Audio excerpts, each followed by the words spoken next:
Mom, I'm starving. I'm going down there. You can stay here. You're that hungry, huh? Yes. Hungry enough to answer 100 probing, but only slightly differentiated from each other questions about Chilton, life in a small town, and your hunky boyfriend? I've always thought Lorelai and Rory have a very specific kind of introverted energy, and I think that's part of why they feel so comforting to watch. That might sound a little strange at first, especially with Lorelai. Rory, on the other hand, is much easier to identify as introverted right away, but I actually think both of them have introverted energy, just in different forms. Like mother, like daughter. Okay, hold on. Welcome to another episode of PEXPOSURE. I'm Pecky, and I make video essays about the psychology behind characters in film and TV. Lately, I've been on a bit of a Gilmore Girls kick, so grab some coffee or your favorite beverage of choice, and let's get into it. Neither Lorelai nor Rory fit into the most stereotypical version of introversion. They're not antisocial, and they're not incapable of being socially engaged. If anything, Gilmore Girls is such a good example of how introversion can sometimes just look like someone whose inner world is stronger than their need to constantly be out in the world. That's true of both Rory and Lorelai. Like mother, like daughter. Okay, hold on. Even at town hall meetings, she and Lorelai are usually in their own little bubble. Daddy's getting angry. At parties, they stay tucked inside their own shared rhythm. Here. What is it? Shirley Temple. What are you drinking? A Shirley Temple Black. Wow. Rory has always been someone with a relatively small social world. In the earlier seasons, she seems most like herself in smaller spaces, reading at home, studying alone or one-on-one with Lane, eating takeout with Lorelai, and walking through Stars Hollow with one or two people she feels safe with instead of being in a big group. There's a sense that Rory is always observing things before she fully participates in them. You can see that right away with Chilton. Yes, part of Rory's fear about leaving Stars Hollow High is about the change itself, but it's also about what it means to leave another familiar world that already fits her. Rory seems deeply attached to emotional familiarity. She likes places she knows, rhythms she understands, and situations where she feels oriented. Chilton is academically intimidating, but it's also socially overwhelming in a way that makes total sense for someone like Rory. I guess that means going up to strange kids at school and saying, hey, mind if I awkwardly butt in where I don't belong and don't want to be? And once she gets there, she's never the kind of person who tries to dominate a room. Rory tends to take things in first. She watches people, she reads the tone of the room, and figures out where she stands before she fully inserts herself. So, should we dance or should we sit first? Rory, you came. She never becomes someone who seems fueled by social life for its own sake. She kind of just goes to school and then goes right back home. Let's talk about Rory's relationship with Jess for a second. Oh, I read a lot. Do you read? Not much. Jess is one of the few people who seems to meet Rory inside that deeply internal space. Their chemistry is rooted in books, subtext, and the feeling of being elsewhere together. Even when they officially start dating, the show gives a sense that they mostly just stay in their own world and just keep it to themselves. I got the video for tonight. What'd you get? Almost Famous. No, not again. We are ordering Indian food. Oh, come on. Hey, last night when we watched Ed Wood, we got burgers like you wanted to. Okay, fine. Tonight, Indian food, but tomorrow, Saturday Night Fever and Thai food. That's so cute. You're like a really sweet old agoraphobic couple. Thank you very much. And then let's talk about when Rory's at Yale. Spring break is a great example because Rory technically does all the right things. She goes, participates, and tries to lean into the fun of it. But there's still this feeling that she's slightly outside of the experience while she's having it. Okay, I'm sorry. Are we doing this right? Doing what right? Spring break. I mean, we're in here alone and everyone else is out there with... Everyone else? I'm just wondering if we're not spring breaking the way you're supposed to spring break. I mean, if we're here, we should probably commit with other people outside this room. Okay. Let's do it. Let's commit. Okay, starting now. Starting now. Tomorrow's fine too. Absolutely. She can join in, but it doesn't feel like the environment that brings out her truest self. It it doesn't come naturally to her. So that to me is Rory's introverted energy. Let's move on to Lorelai, and give this video a like and subscribe if you're enjoying so far. On the surface, Lorelai reads as extroverted because she's funny, fast, and socially agile. She can talk her way through almost anything. She knows how to charm people, how to deflect with humor, and how to keep a conversation moving when things get uncomfortable.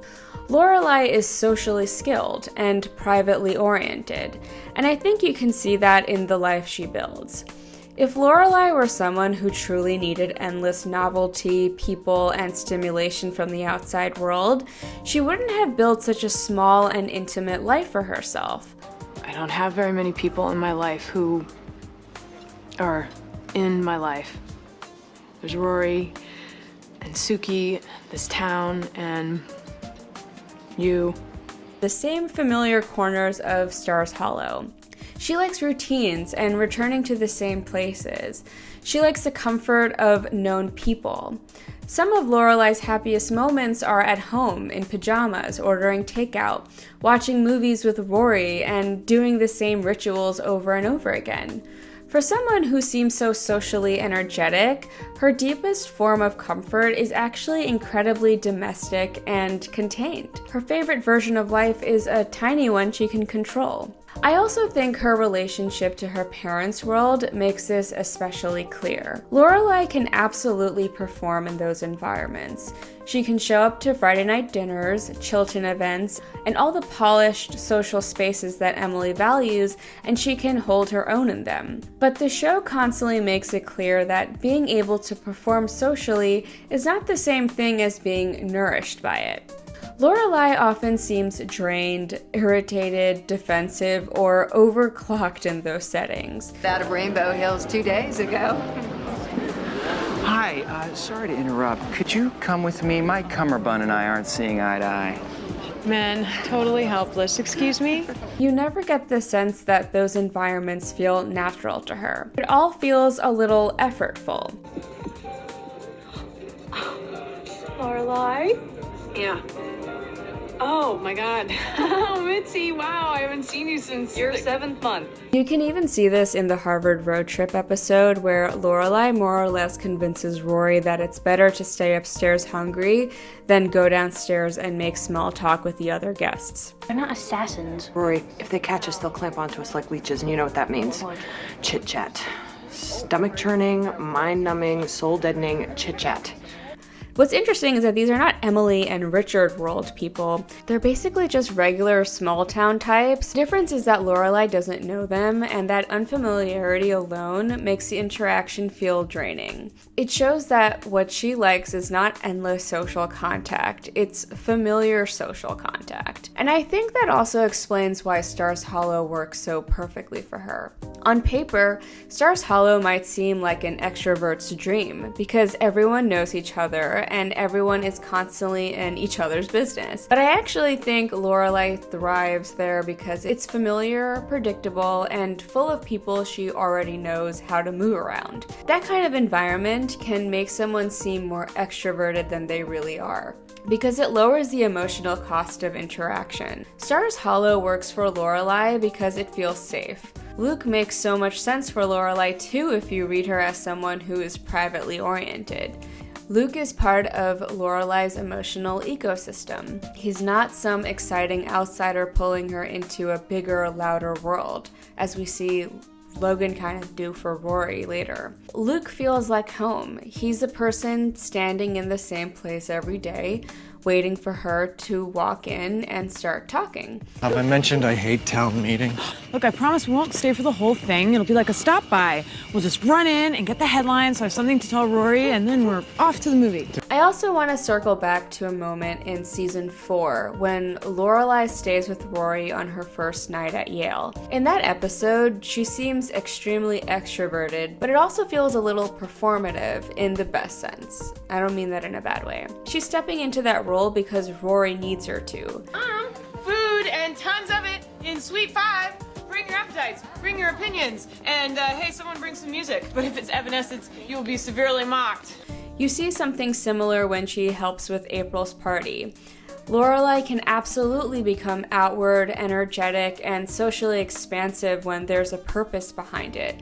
When it feels like a job, a mission, or a way of taking care of someone, she can do it easily. All right, I'd like you to meet the birthday girl. Hi, April. Happy birthday. Hello. Oh, you are adorable. All right, girls, I want you each to take a basket and fill it up. I want you to pick anything you want because today we're getting makeovers. But that's different from being someone who naturally wants to live in that mode all the time. What I love is that the show gives us example after example of both Lorelai and Rory being able to function socially without ever making social performance feel like their deepest center. Their best selves emerge on the couch, in the kitchen, over coffee, walking through town together, or in those little moments when it feels like the rest of the world falls away and it's just the two of them inside the atmosphere they've built together. I also think that's part of why Gilmore Girls feels so cozy to so many people. It's a show full of talking, movement, and social interaction, but at its emotional core, it's still a very interior show.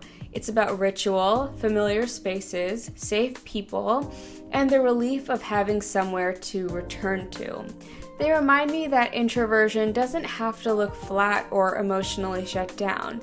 It can still be funny, fast, and charismatic, and it can still mean loving conversation while also needing your own little world to come back to. Lorelai and Rory both have that quality where their inner life feels bigger than whatever room they're standing in. They create a private atmosphere around themselves, and when they're together, that atmosphere becomes even stronger. That's one of the reasons their bond feels so special. They're two people who understand the comfort of retreat, the value of routine, and the pleasure of having one person who feels like home. And maybe that's the real introvert fantasy at the center of Gilmore Girls, building a life where you feel safe. Thanks so much for watching. If you enjoyed this video, please like and subscribe. Thanks for being here, and comment your thoughts below. I will see you in another video soon. Bye guys.